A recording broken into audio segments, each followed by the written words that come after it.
This is something that even our biology students struggle with sometimes. Heritability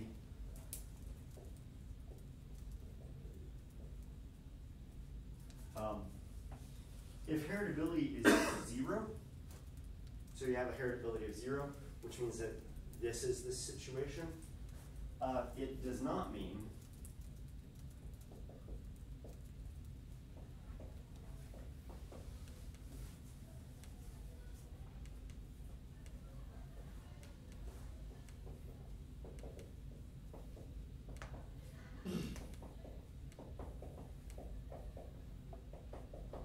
doesn't mean that genes have nothing to do with the trait. It just means that there's no variation in the trait. So take you guys, for example. Let's do a little thought exercise.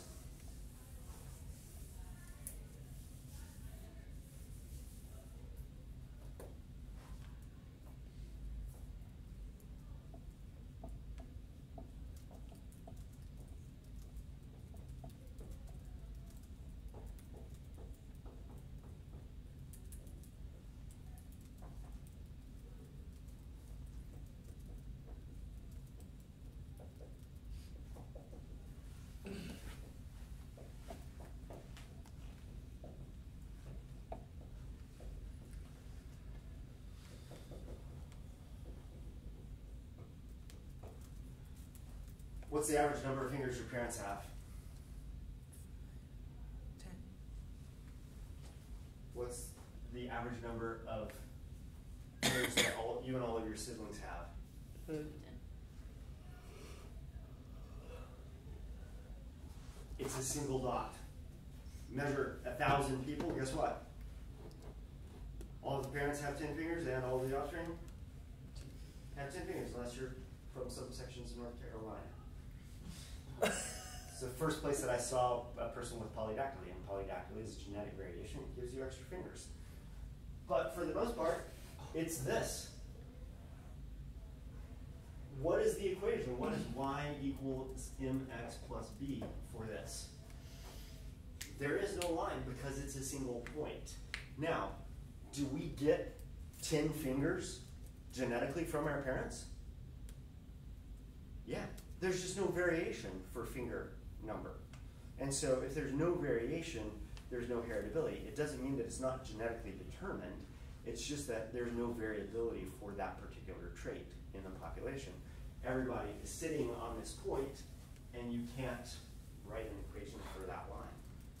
There just isn't one because everybody sits on that point. Does that help with that question? Okay. What's so funny? My brother has one hand.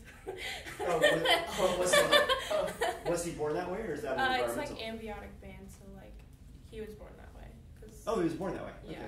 So there are all sorts of things that happen during development.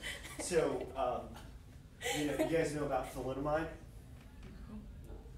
Oh, you guys don't know about thalidomide. Oh, you know why you don't? You know why you don't know about thalidomide?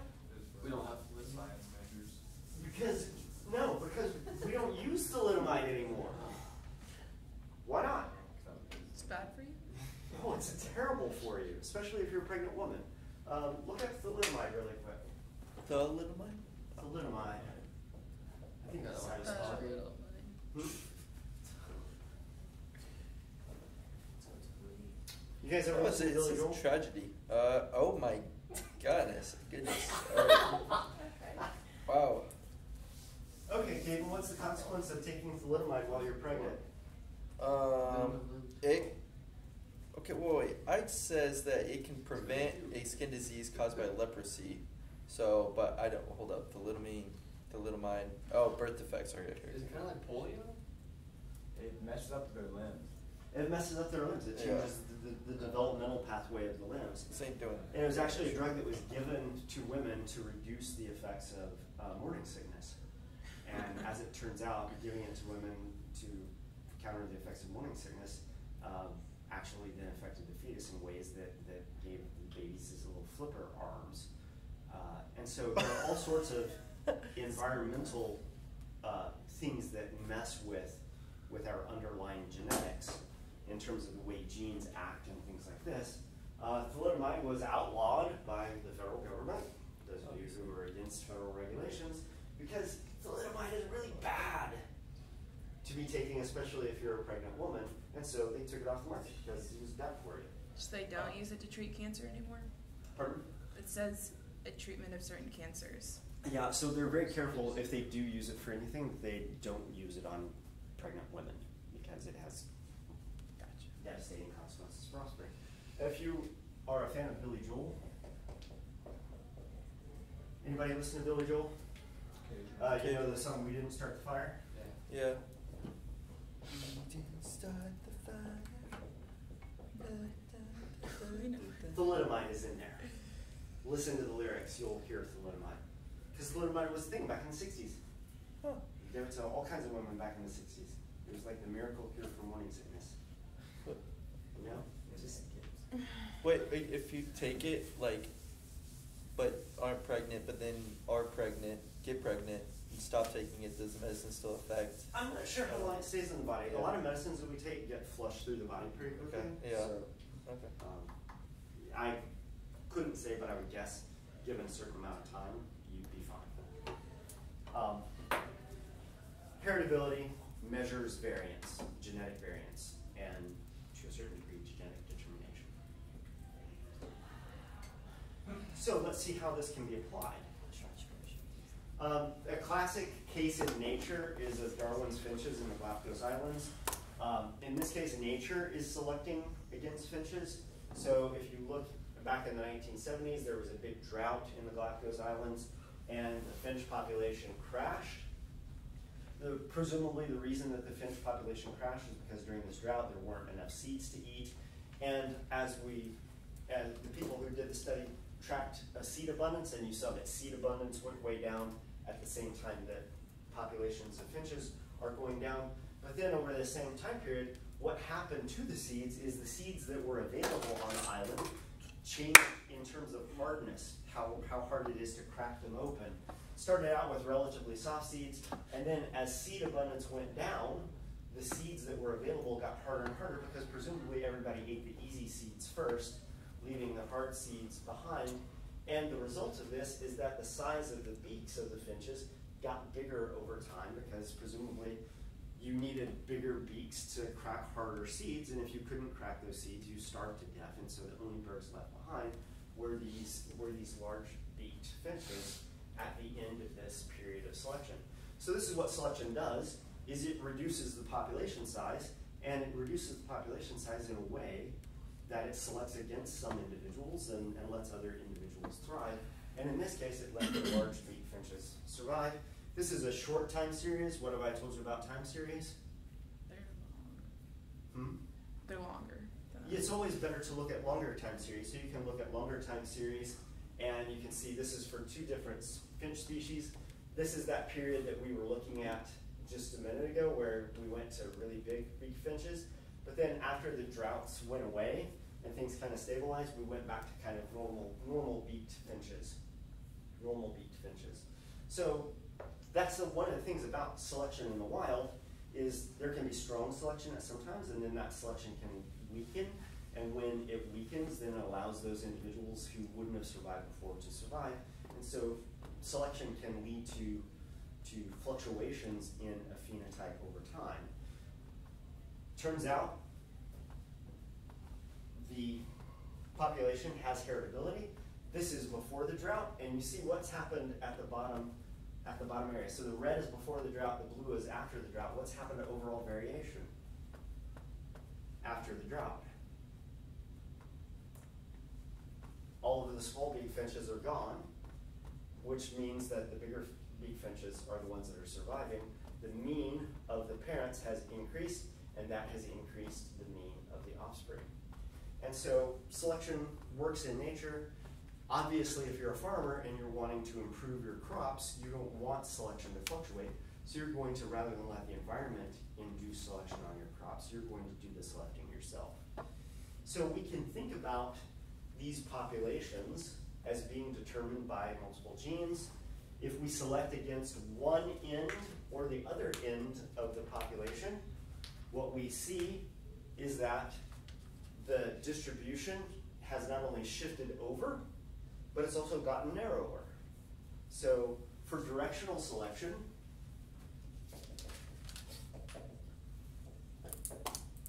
the mean changes, the mean moves, and it can either move up or down, doesn't really matter whether it's positive selection or negative selection, but also the variation decreases. But this isn't the only kind of selection that we can have. Selection that is stabilizing is called stabilizing because we select against both extremes of the distribution, the tails of the distribution.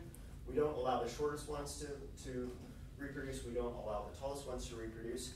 What that ends up doing is it just leaves the population mean the same, but the variation decreases. So you're getting individuals that are more and more average over time. So stabilizing selection, the mean stays the same,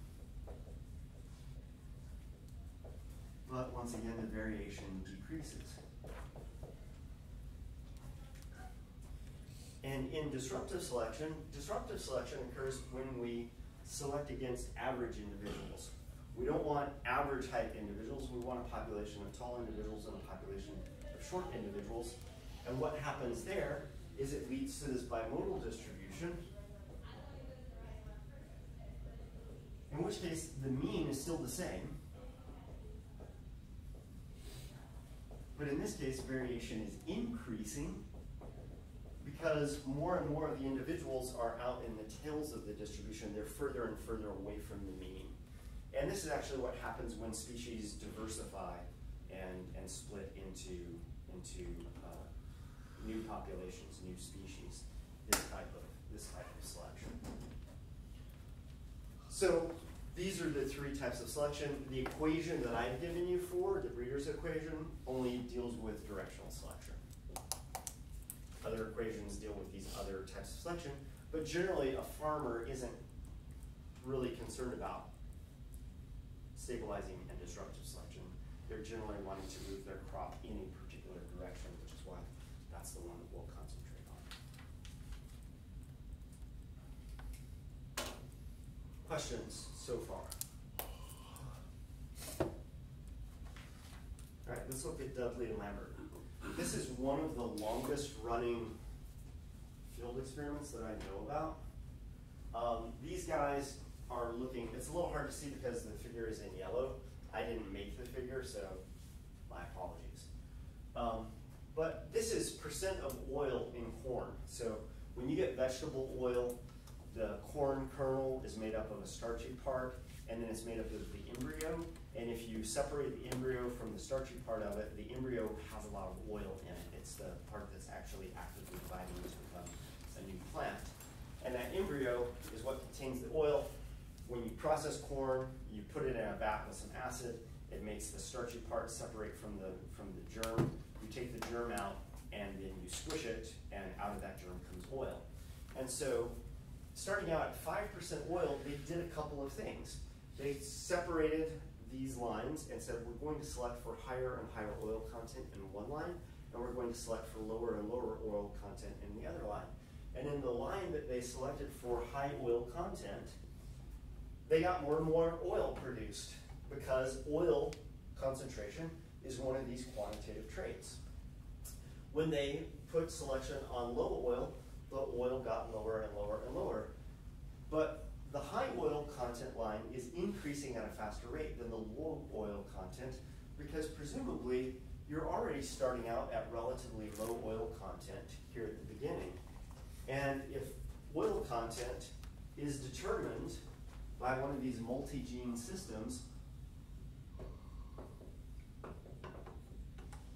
low oil content plants are going to predominantly be homozygous recessive if it's the dominant allele that adds oil content.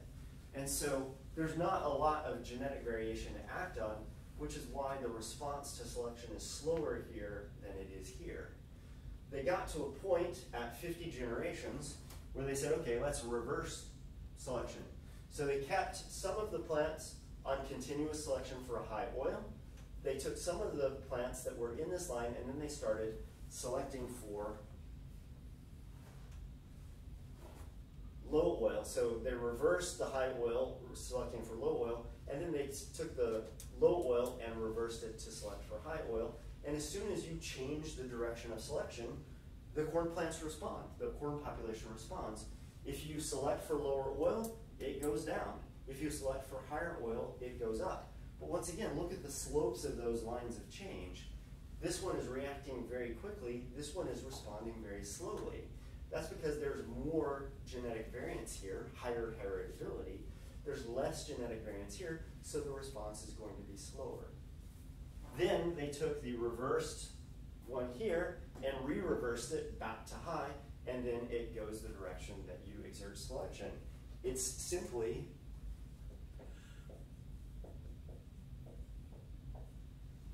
this equation being applied to a corn population over and over and over again. Because you're selecting towards high oil from a low oil population, there's more room to go. So you gain genetic variation as you're selecting for high oil. You're selecting against variation here, which is why it responds so slowly. And you get to the point where eventually you're down to 0 oil content and there's no place for selection to go. So what's happening with these low oil populations is you started off with a population that was like this. You selected against the high oil producing plants. The whole thing shifted down and got narrower. You selected against the high oil producing plants again. The thing shifted down, got narrower still. Selected against the high oil producing plants, shifted down. Select again, shifted down. Select again, shifted down, until there's finally no more variation available, because you're basically at the end of things. There's no additive genetic variance. So if this is a case where heritability is 0.5, this might be a case where heritability is 0.4, 0.25, 0.1, 0, because there's just no variation in oil content anymore. It's just all gone. And as a result, the population doesn't respond very well, because even though you're exerting the same amount of selection, you're exerting that selection on lower and lower heritability populations. Right, you have a question? Yeah, so if you're doing it the other way and selecting for high oil, isn't that also reducing the variability? But you're taking it from a population that has very little diversity to begin with. And so what you're doing when you select for high oil is you are taking a population that was down here at an average of 5%, and you're essentially selecting against this population down here. This population down here is mostly low diversity, all homozygous recessives. This is going to include some dominant alleles, and by allowing those to go ahead and breed, you're actually increasing the number of dominant alleles in the next population. So it actually, in this case, has the effect of increasing diversity at these early stages. Now, look what happens up here though.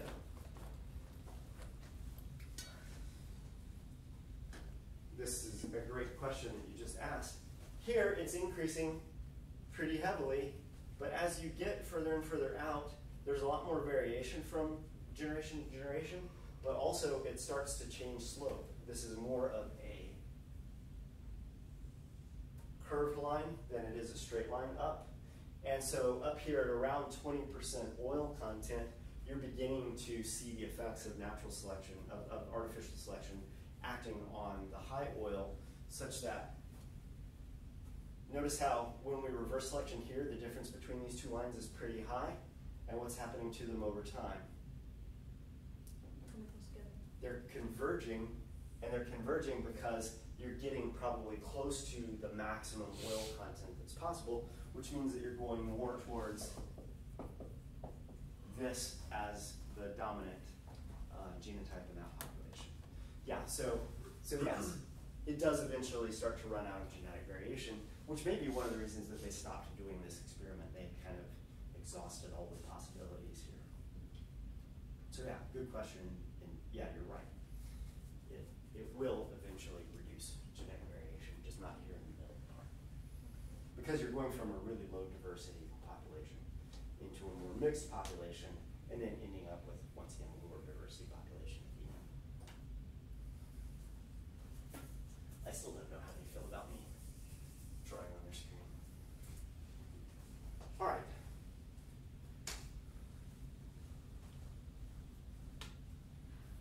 Questions about that? That figure, I'm going to tell you again. I told you this about the leaf figure. That figure will be on the exam. And it will be focused on questions about why certain lines are changing evolutionarily quicker and slower. And it has everything to do with this equation and what's happening to heritability over time as you exert selection against a population. I'm giving you an exam question. Today, here, now, it's on the film. Film at 10. What's that equation called again? It's the Breeder's equation. Breeder's equation. That's also in the PowerPoint. I'll write it on the board again. Because what are we doing here?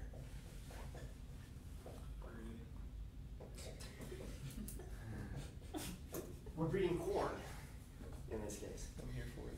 We're breeding corn. We're breeding corn for a particular purpose. The Breeder's equation help us know how we should go about doing that. That's why it's called the Breeder's equation.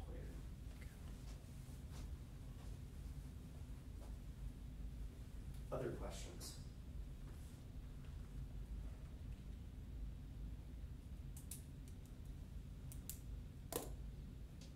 Getting back to your question from a couple of times ago, why are we talking about all this genetics? Well, because all this genetics ultimately has to do with what happens with crops.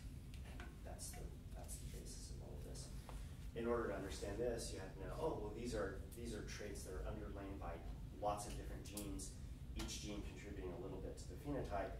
Well, how do we understand those multi-gene traits? Well, we can understand those multi-gene traits the way we understand 2 genes and 1 gene being inherited over time.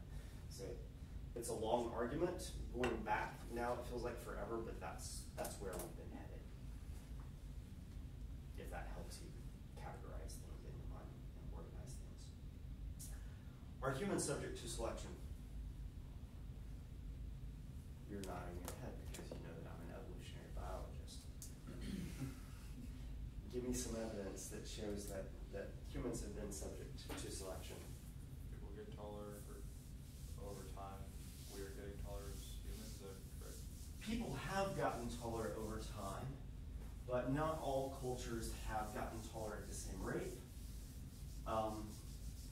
Asian cultures have gotten taller at a much faster rate than European and American cultures have. Why is that? And there are papers written about this, so you can go and look them up if you want. NBA. What? The NBA? Yeah, that's why people are getting taller in the United States, because we have the NBA. No. No, we're actually increasing in height at a slower rate than Asian cultures have. Would Because they started off. it would Nazi Hitler in World War II, would that be a product of like artificial selection at all? Or He tried a form of artificial Something like selection that. that ultimately didn't work out Yeah. very well for him. Okay. But what's happened but that didn't have anything to do with Asian people. Oh, I did not. Chinese, Japanese, I etc. apologize. Okay. Asian people are much taller now than they were 30 years ago, 40 years ago. And they've been increasing in height at a much faster rate than a lot of other cultures have. It doesn't have to do anything with like different races. Nope. No, it's just okay. I have no Does it have idea. to do with their like eating habits changing? Yeah, nutrition is so much better in Asia now than it used to be. Well, the Green Revolution increased agricultural productivity, more food. You have a certain genetic potential, but as I talked about before, if you deprive an individual of nutrients and energy, they don't reach that genetic potential because they're constrained by an environmental effect in this case. And so as they've gotten greater nutrition, they have increased height at a faster rate because they were being constrained not by genetics, they were being constrained by environmental issues. We've increased in height, but at a slower rate. Part of our increase in height is probably nutritional. We have better nutrition now than we used to. But part of it is also probably genetic. Have any of you guys ever been to Valley Forge? Well, go to Valley Forge sometime. Everybody but me, Dakota, and Riley will have to duck your head to go in the cavern. ask yourself, well, do they just have fewer supplies to build houses, so they made the houses smaller? No, because they didn't want to be ducking their head every time they walked in the front door either, probably. They were just shorter than us. And so if you look at average height, height has changed over time. You had a question, no? I thought I saw your hand go up. I have something, you got it. Okay. Cronin Penrose data from 1951. This is the birth weight of the babies, from little bitty babies to giant Mondo 11-pound babies. This is the percent survival, the probability of survival of these babies. What's happening in human size? There is selection against preemies. There's a little bit of a selection against Mondo babies. Preemies don't survive well because they're premature and they're not far enough developed to survive well outside of the womb. Large babies, back in the 1950s, were selected against because they just didn't fit through the birth canal. They have to go through the pelvic girdle of a female. That's made out of bone. It's not terribly flexible. And if you're too big, you just don't go through that very well. What has happened since 1951 in terms of selection on both of these two categories? There's a large area of optimal birth weight here, but big babies survive less and preemies survive much less. C-sections have gotten rid of selection basically at this end of the dynamic, which is possibly one of the reasons we're getting taller and taller, is these bigger babies, probably that used to be selected against because they were too big to go through the birth canal, no longer being selected against. What's happened at the low end? Like NICU, so it's like healthier. Yeah, and we have. we're able to sustain the babies. It still sucks to be a preemie, and you still have much higher rates of death in premature babies, but this level of selection is now not nearly as severe as it used to be because we just have better neonatal care, especially for preemies. You put them in an incubator, you have 24-hour monitoring, like they do much better than they used to do. So there's selection that happens on humans, even though we might not think about it. It has occurred in the past and will continue to occur in the future. Exams. This is the widest range of grades I've ever had in any class I've ever taught. Oh God. Jesus, dude. The low grade on the test was 9. The high grade on the test was 98. Wow. That's a really big gap. Your grade is on the second to the last page. Comes. Sydney. Noah Espinoza. Minnie. I know I didn't get 98, but I was 2 points. Dakota. Riley. Charlie. Noah. Brandon. Caden. I have a key here. I'll scan it and put it on the Moodle site, like forthwith. If you have any questions about your grade or why I scored something the way I did, by all means come and see me. I passed out my evolution and ecology exams last Friday. A student came up to me afterwards and he's like, why did you count this wrong? And I looked at it and I'm like, I have no idea, because it's right.